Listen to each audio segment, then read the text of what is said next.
हर किसी ने अपने जीवन में प्रेम किया होता है। हर कोई कभी न कभी किसी से प्रेम किया होता है। किसी की प्रेम कहानी पूरी दुनिया जानती है और कुछ की प्रेम कहानी कोई नहीं जानता है। आज की प्रेम कहानी है एक अधूरी प्रेम कहानी। एक बार की बात है, मैं अपने घर से बाजार की ओर जा रहा था।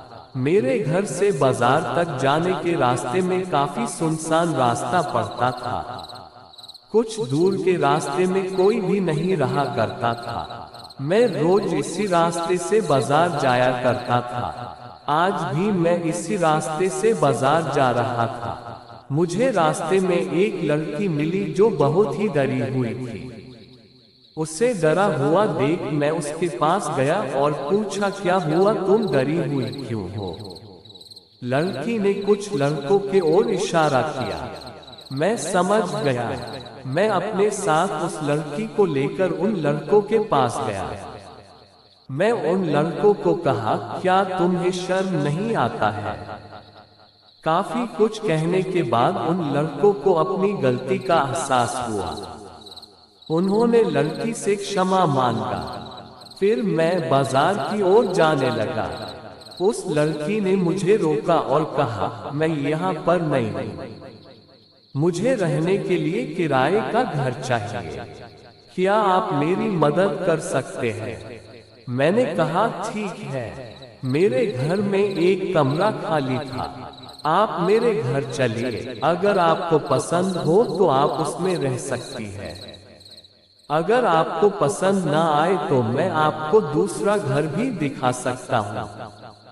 अब वह लड़की और मैं घर की ओर चल पड़े। रास्ते में मैं कुछ भी बोल नहीं पा रहा था। मैं बोलना चाह रहा था लेकिन नहीं बोल पा रहा था। फिर उससे पूछा, आपका नाम क्या है? मैंने कहा, राकेश, और आपका नाम? उसने कहा, सुंदरी। मैंने बोला, काफी अच्छा नाम है। अब तक हम घर पर आ गया था। सुंदरी ने मेरा घर देखा और वह कमरा भी देखा जिसमें उसे रहना था। सुंदरी को वह कमरा काफी पसंद आया। फिर वह हमारे घर में रहने लगी। मैं उसे जब भी देखता था तो मेरे मन में अजीब सी हलचल होती थी। पता नहीं उसके मन में होती थी या नहीं। एक दिन मैं और सुंदरी घूमने जा रहे थे। मैंने सोच लिया था कि आज मैंने सुंदरी को अपने मन की बात कहूंगा। हम अपने घर से बहुत दूर एक सड़क पर थे। हम बाइक से चल रहे थे। मैंने सुंदरी से कहा, मुझे तुमसे एक बात कहनी है। सुंदरी से कहा, मुझे भी तुमसे कुछ कहना है। मैंने कहा, बोलो। सुंदरी बोली, मैं तुम्हें पसंद करती हूँ और ज्यादा खुशी के कारण मैं अपने बाइक को संभाल न सका और हमारे बाइक का दुर्घटना हो गया। मैं तो बच गया लेकिन सुंदरी ने अपने जान को गंवा दी। पर आज भी मेरे दिल में सुंदरी जिंदा है।